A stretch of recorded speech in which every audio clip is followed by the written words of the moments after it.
Bismillahirrahmanirrahim. Assalamualaikum warahmatullahi wabarakatuh.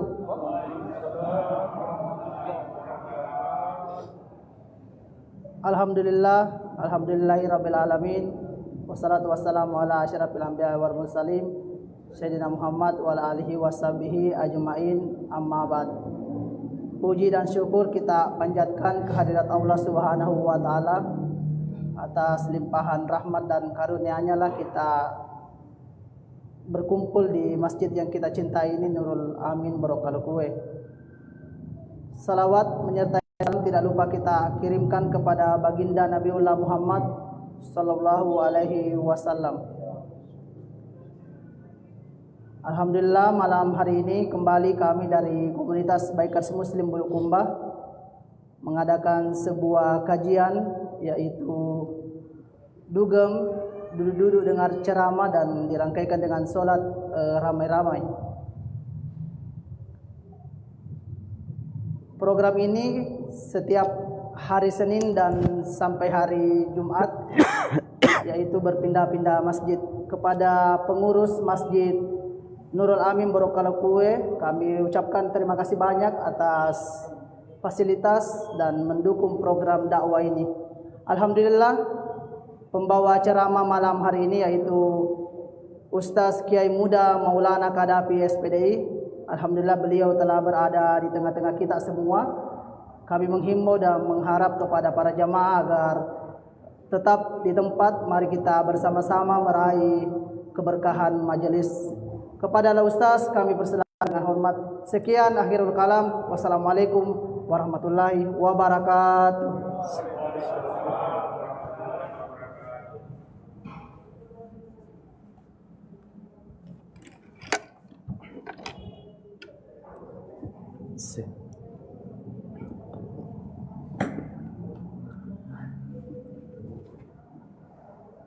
Bismillahirrahmanirrahim. Assalamualaikum warahmatullahi wabarakatuh.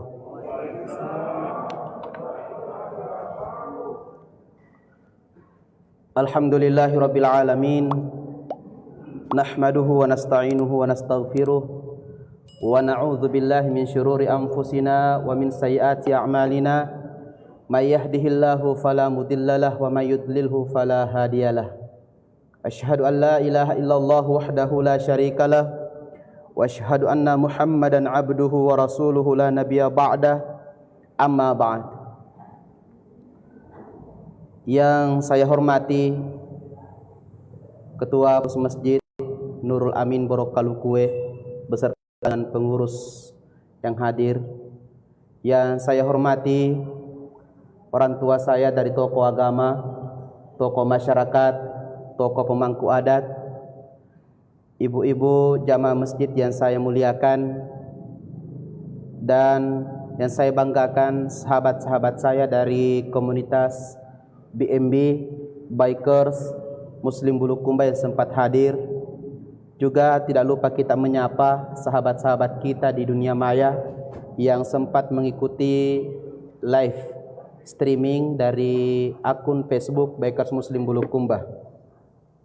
Alhamdulillah, kembali saya mengajak kepada seluruh yang hadir untuk mengucapkan kata alhamdulillah sebagai bentuk rasa syukur kita kepada Allah atas segala nikmat yang telah diberikan kepada kita semua, sehingga dengan nikmat itulah yang Allah berikan kepada kita, kita gunakan untuk semakin mendekatkan diri kepada Allah Subhanahu wa taala.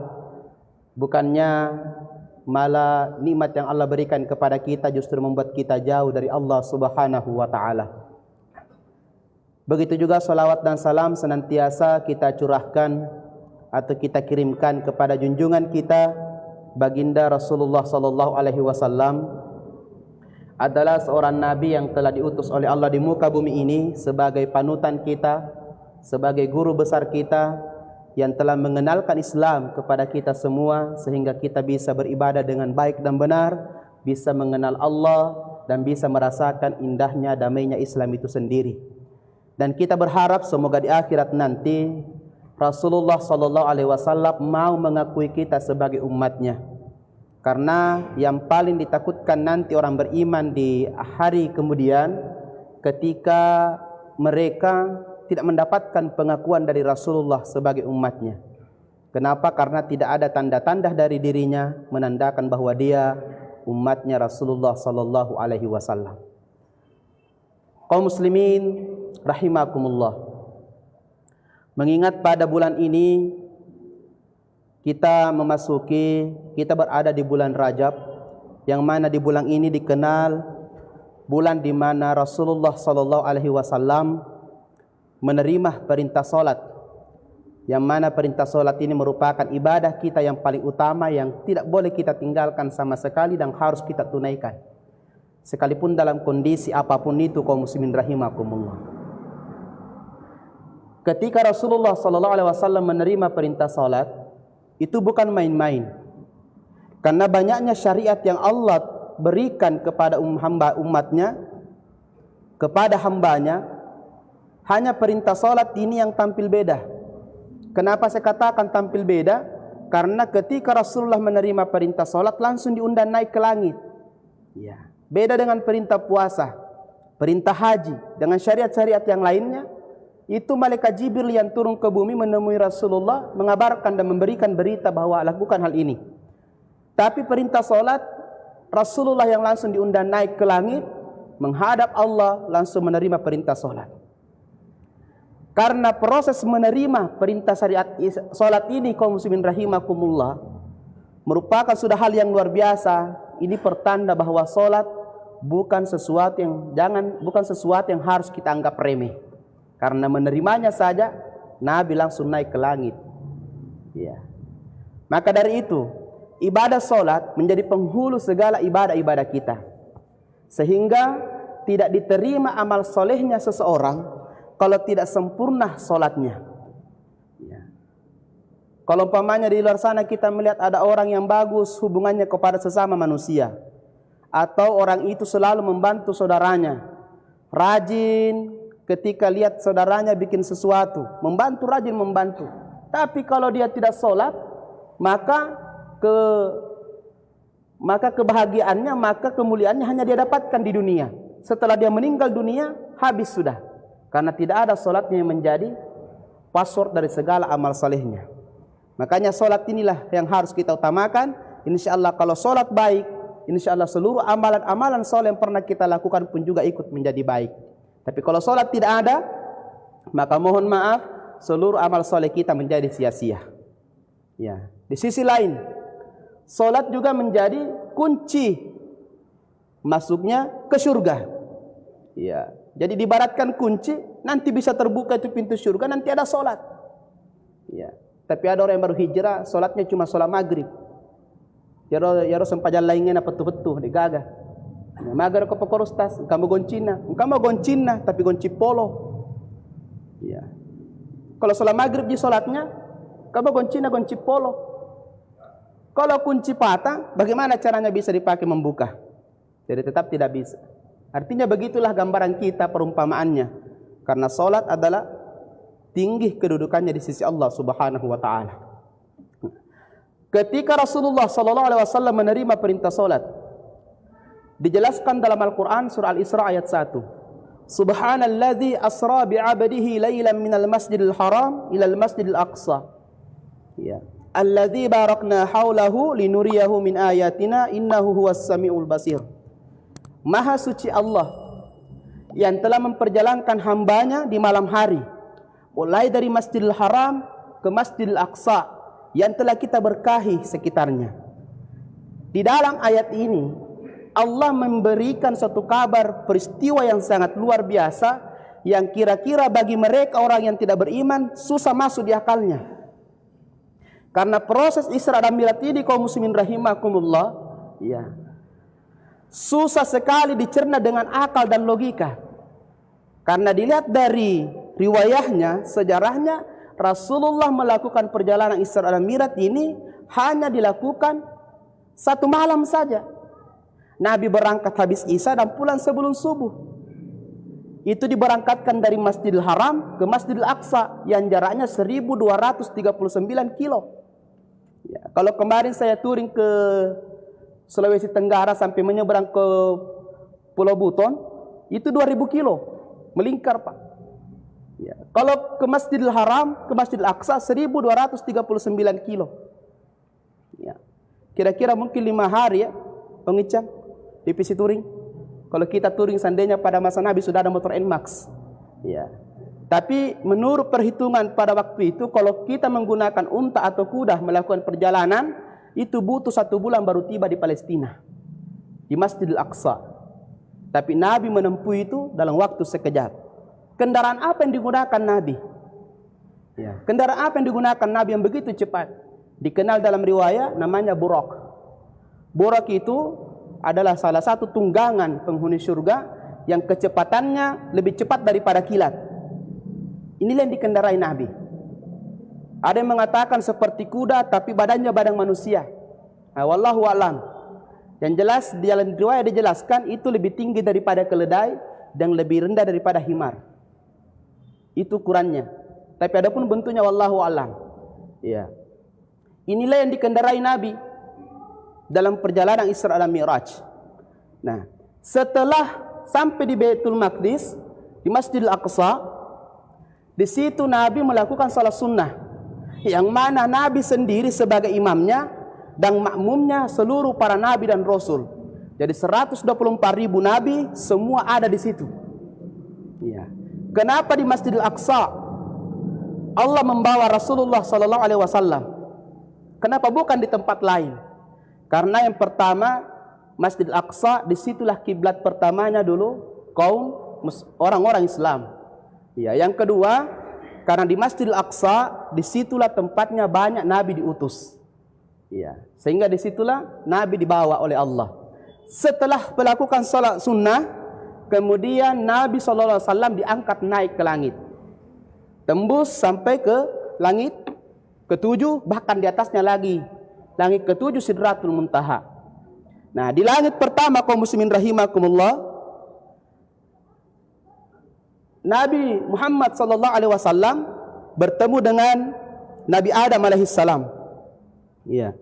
Itu di langit pertama. Bertemu dengan Nabi Adam alaihissalam.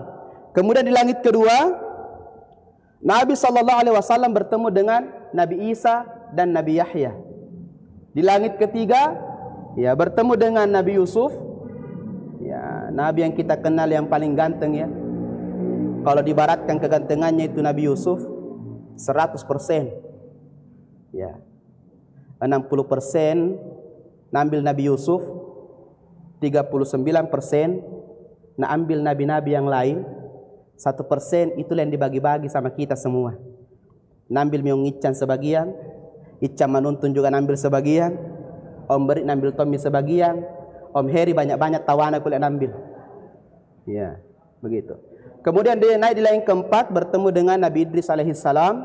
Kemudian selanjutnya bertemu dengan Nabi Harun. Kemudian di langit kelima bertemu dengan Nabi Musa.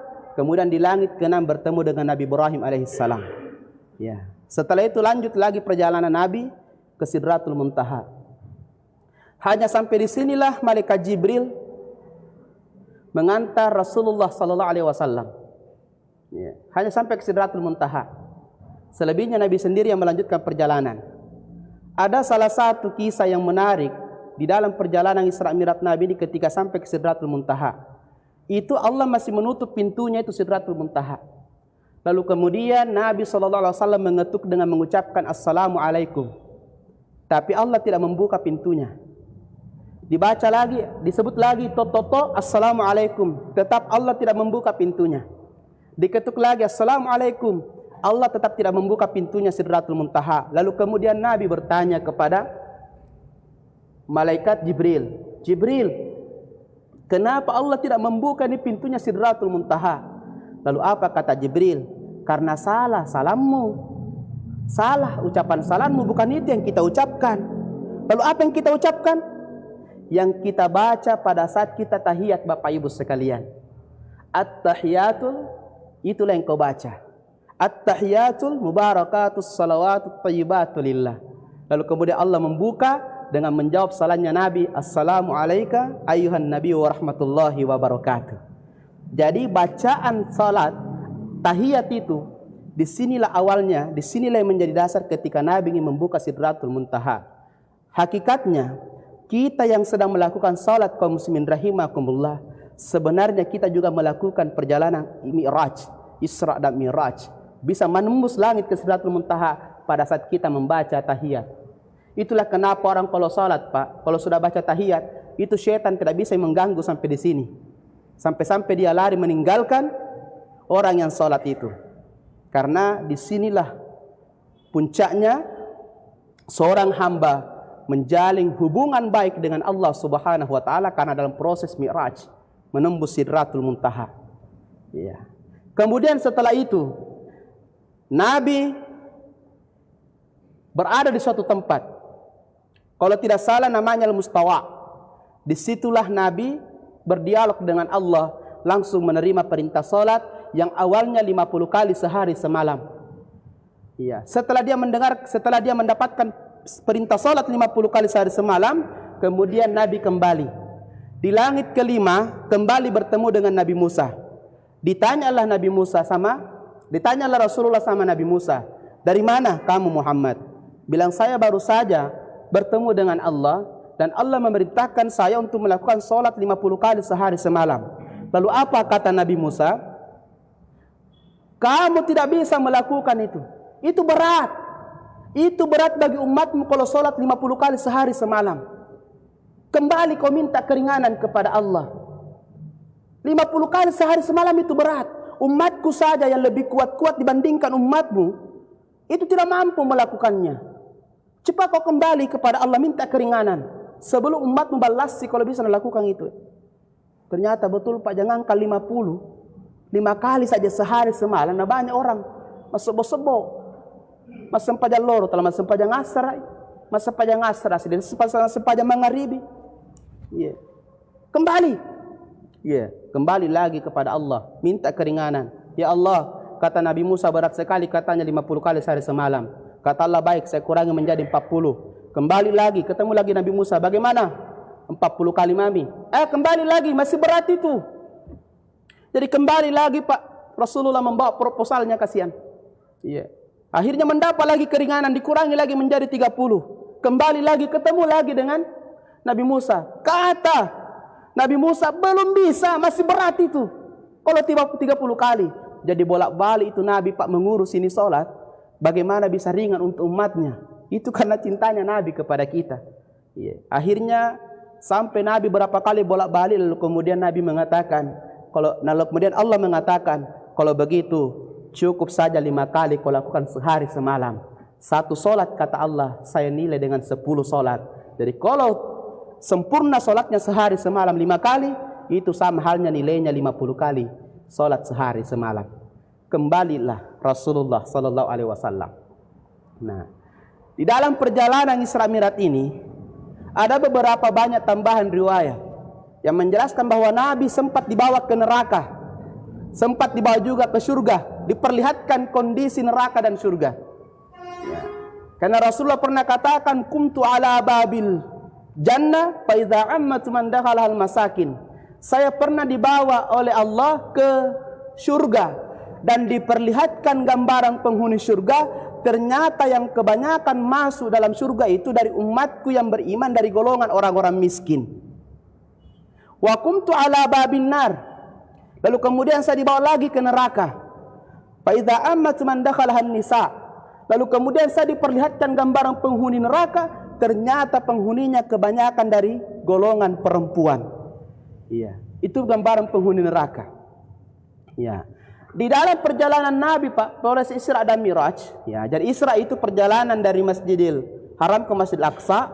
Kalaupun dibilang Mi'raj, itu dari Masjidil Aqsa langsung naik ke Sidratul Muntaha, Mi'raj namanya. Nah, di dalam perjalanan ini ada banyak gambaran dan perumpamaan diperlihatkan Allah kepada Rasulullah sallallahu alaihi wasallam sebagai pembelajaran untuk Rasulullah sallallahu alaihi wasallam kepada umatnya. Nabi di dalam perjalanannya Pak, ya seperti tonji kita ini teman-teman bikers kalau touring itu biasa banyak sekali dilihat. Ya, ada yang hijau-hijau kita lihat. Ya, ada yang bening-bening lagi kita lihat. Ada banyak gambaran kita lihat. Ya. Ketika Rasulullah diperjalankan, itu Nabi diperlihatkan ada salah satu kampung, satu kaum, orang yang baru saja menanam, tiba-tiba langsung tumbuh berbuah. Kemudian seketika itu dia panen.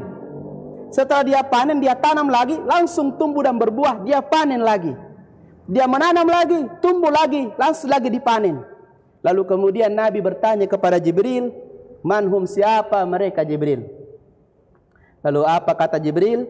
Itulah umatmu yang selalu gemar bersedekah.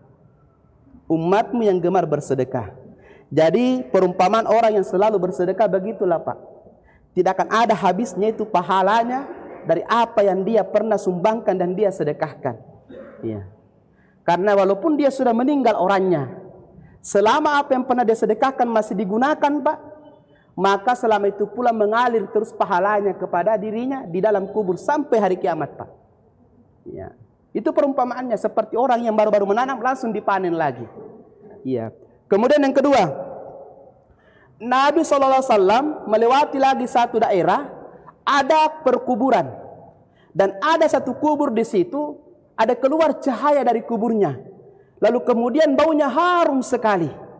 Sampai-sampai Nabi tergoda dengan baunya, lalu kemudian Nabi berkata kepada Jibril, siapa kuburan itu Jibril? Kata Jibril, itulah kuburannya Masyitah, tukang sisirnya anaknya Fir'aun. Iya. Kenapa bisa seperti itu kuburannya? Karena Masyitah beserta dengan keluarganya tetap berpegang teguh bahwa hanya Allah sebagai Tuhannya dan tidak mau mengakui Fir'aun sebagai Tuhannya. Sehingga Fir'aun menghukumnya, memasukkan satu persatu Pak anaknya dalam air yang mendidih. Dimasak oleh satu keluarga. Pertama suaminya dulu. Ini Masyitah dalam kondisi disekap, diikat tangannya. Lalu kemudian Fir'aun mengatakan, bagaimana kau mau meninggalkan Tuhanmu?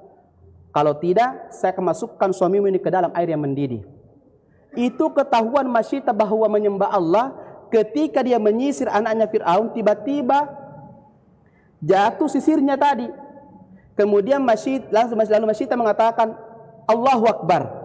Dia menyebut nama Allah. Disitulah anaknya Fir'aun, istrinya Fir'aun melapor kepada Fir'aun bahwa ada Tuhannya lain ini Masyitah.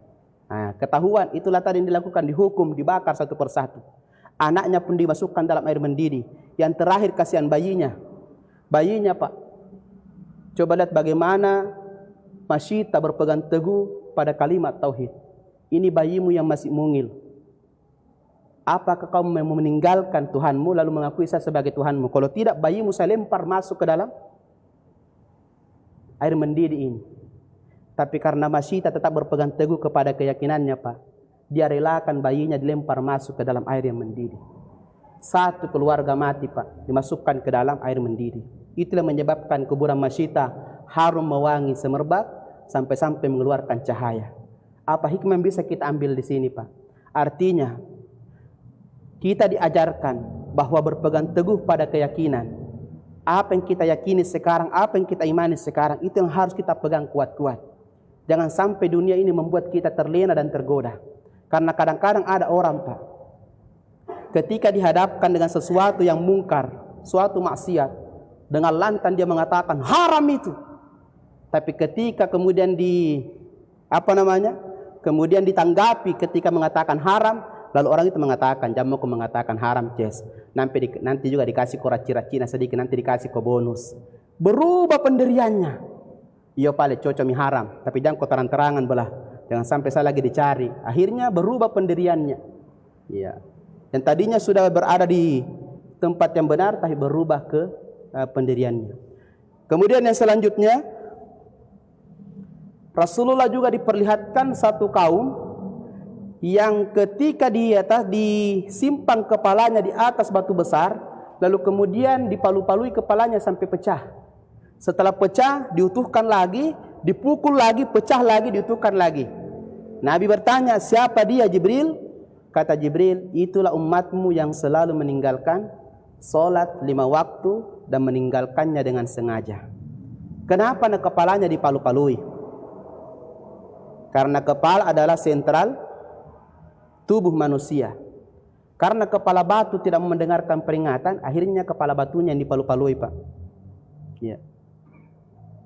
Kemudian, jadi banyak Nabi Pak diperlihatkan perumpamaan. Nabi juga diperlihatkan ada orang Pak yang memakan pohon, yang memakan buah itu berduri. Kemudian pahit juga rasanya, namanya buah zakum. Ya, bertanya lagi Muhammad ya Rasulullah, Nabi bertanya kepada lagi Jibril, apa ini Jibril? Kata Jibril, itu umatmu itu yang tidak mau bersedekah. Ada panitia datang bawa proposal masjid, tidak tahu mana sumbang-sumbang. Didatangi dari depan, cili lewat belakang. Iya. Tidak mau bersedekah, tidak mau berzakat. Maka begitulah perumpamaannya. Dia memakan buah yang pahit dan berduri sehingga robek kerongkongannya Pak ketika dia makan itu buah. Iya. Nabi juga diperlihatkan ada seseorang, wah ini lebih hebat lagi, yang banyak terjadi sekarang. Ada sekelompok orang yang disajikan daging yang segar, yang satunya lagi daging yang busuk.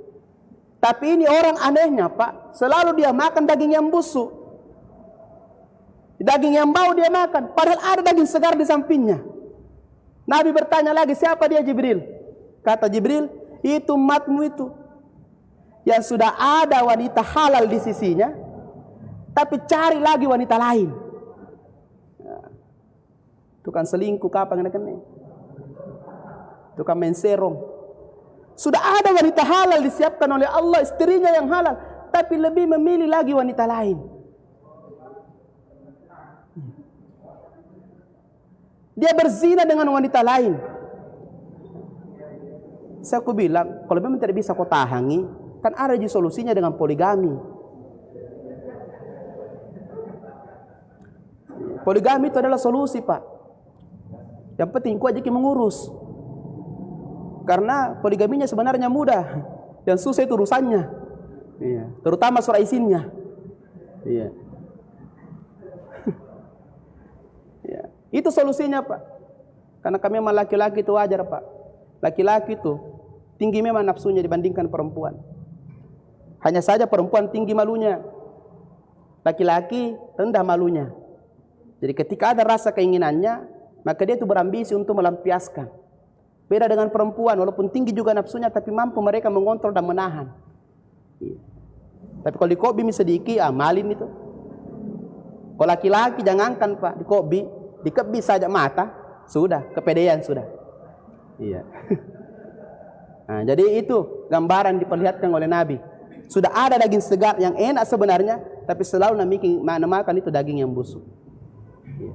Jadi itu Pak proses Isra dan Mi'raj. Banyak lagi sebenarnya perumpamaan diperlihatkan oleh Allah kepada Nabi, hanya saja tidak bisa dibahas satu persatu karena kita dibatasi dengan waktu. Intinya ketika Nabi kembali, itulah yang dia bawa adalah perintah sholat Bapak Ibu sekalian.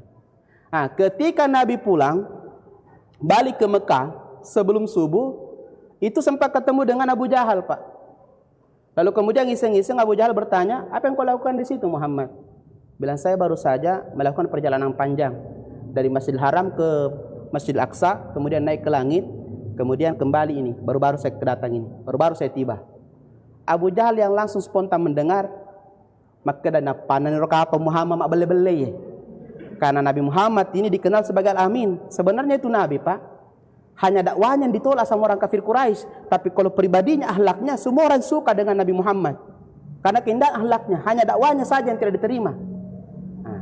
Dan orang Arab itu Pak selalu mau mencari celahnya Rasulullah, bagaimana bisa dijatuhkan supaya semua pengikutnya lari menghindar, lari meninggalkan Nabi. Nah, inilah yang dimanfaatkan ini momen Abu Jahal ini. Ketika Nabi mengatakan baru saja diperjalankan, kata Abu Jahal, nah panan nak beli-beli, tidak masuk akal sekali ini apa nabilan Nabi ini. Ya, akhirnya dibuatlah kegiatan peringatan Isra dan Mi'raj. Ketua panitia Abu Jahal. Mengundanglah seluruh jamaah. Ya, mengundang seluruh jamaah. Lalu kemudian Abu Jahal mengatakan, Muhammad, ceritakan apa yang saja kau alami malam ini. Nabi menceritakan Pak, karena memang Nabi itu yang dialami. Nabi kan orangnya jujur. Ya, setelah Nabi ceritakan, banyak yang meninggalkan Nabi. Yang tadinya sudah beriman kepada Nabi, lari meninggalkan Nabi. Karena panas dingin di netam akal, kenapa Nabi itu iya. Yang tadinya juga yang tadinya tidak mau meyakini Rasulullah atau sudah mau meyakini beriman kepada Nabi, beriman kepada Allah, tiba-tiba tidak jadi begitu mendapatkan cerita Isra Mi'raj ini. Nah, disitulah datang Abu Bakar. Abu Bakar tanpa dijelaskan secara detail, langsung Abu Bakar mengatakan, saya percaya apa yang dialami oleh Nabi Muhammad SAW. Itulah kenapa Abu Bakar, Pak, diberi gelar namanya As-Siddiq, artinya yang membenarkan, karena di saat semua orang mulai ragu, Abu Bakar tampil membenarkan apa yang dikatakan oleh Rasulullah SAW. Iya. Coba lihat, Pak, proses Isra Mi'raj. Jadi memang orang yang tidak beriman susah menerima ini, Pak. Tapi kalau kita mau meyakinkan mereka gampang sekali. Ya. Seperti pernah saya mau pergi khutbah di suatu masjid di daerah Bira. Ada masjid di dekat gerbang Bira itu, Pak. Di situ ada jadwal khutbah saya. Waktu saya berangkat ke sana, saya lupa kalau di sini dulu di kantong baju saya pernah saya memakan permen, Pak. Ada gula-gula pernah saya makan. Itu gula-gula sementara saya mau ceramah saya makan itu gula-gula. Hanya saja sementara saya makan belum habis, belum saya kunyah habis, atau sudah sekupan di tempat ceramah. Jadi itu gula-gula saya simpan di kantongku. Ternyata saya lupa. Sudah banyak semua yang kerumun itu palit gula-gula di kantong baju saya. Mereka na bere-bere di dalam kantongku roh. Itu yang saya pakai pergi ke Bira. Begitu saya pulang baru saya sadar. Wah, ini yang tadi malam ini gula-gula saya ini makan ini. Ternyata saya lihat sudah banyak semut. Nah, jadi kalau kita ceritanya ini berandai-andai, Pak. Itu kira-kira tadi semut yang ikut ke Bira dengan saya, waktu pulang ke sarangnya apa kira-kira nak ceritakan sama temannya? Pasti nak podangi silon roh. Boleh kadang di Bira silong. Iya. Apakah temannya percaya, Pak? Pasti tidak percaya. Mana mungkin, Pak, ada orang semut yang kecilnya luar biasa, Pak, yang kecil sekali, berangkat ke Bira, jam 11 dia berangkat, sudah pulang jam 1. Dari postur tubuhnya kecil, masa 2 jam di ke Bira, PP. Nah, teman semut ini dia tidak tahu kalau dia berangkat bersama dengan Ustaz Maulana, karena ikut di bajuna. Makanya dalam ayat mengatakan, Subhanalladzi asra bi'abdihi lailan, Maha suci Allah yang telah memperjalankan hambanya. Jadi Allah sebenarnya membawa Nabi. Jadi apapun bisa terjadi kalau Allah yang berkehendak. Allah yang memperjalankan. Seandainya pribadi Nabi yang jalan sendiri, Pak, maka tentu tidak bisa ditempuh satu malam. Bahkan mustahil bagi kalau menurut manusia biasa. Tapi karena bunyi ayat mengatakan Allah yang memperjalankan hambanya, berarti Allah yang mengambil peran di situ, yang betul-betul membawa Nabi pergi dalam perjalanan Isra dan Mi'raj. Maka itulah yang bantahannya bagi orang yang susah atau tidak bisa menerima peristiwa Isra dan Mi'raj ini. Ya. Tapi alhamdulillah sampai sekarang tidak ada juga yang selalu menanggapi negatif terkait peristiwa Isra dan Mi'raj ini, kaum muslimin rahimakumullah. Jadi inilah yang bisa saya sampaikan melalui kesempatan kali ini. Sebenarnya untuk membahas secara detail tentang perjalanan Isra dan Mi'raj ini panjang waktunya, tapi karena kita dibatasi waktu, cukup hanya sekedar gambaran besar yang kami sajikan. Semoga ada hikmah yang bisa kita ambil melalui tausiah pada malam ini.